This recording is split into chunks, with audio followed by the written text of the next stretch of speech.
ফেরাউনের ঘরে একজন দাসী ছিলেন। একদিন তিনি ফেরাউনের মেয়ের মাথার চুল আশ্রিয়ে দিয়েছিলেন। চিরুনিটা ভুল করে মাটিতে পড়ে গিয়েছিল। তখন তিনি ওঠানোর সময় বললেন বিসমিল্লাহ। ফেরাউনের মেয়ে সেটা শুনে ফেলে আর জিজ্ঞাসা করলো, তুমি এটা কি বলেছ?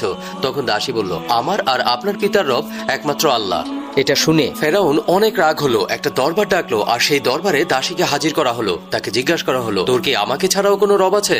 দাসী নির্ভয়ে বলল, আমাদের সকলের রব একমাত্র আল্লাহ। ফেরাউন তখন একটা বড় কড়াইয়ে তেল গরম করে সেই দাসী আর তার বাচ্চাকে পুড়িয়ে ফেলার হুকুম দিল। ফেরাউনের হুকুমে ওই দাসীর সামনে তার বাচ্চাদেরকে এক এক করে গরম তেলের মধ্যে ঢেলে দেওয়া হয়েছিল।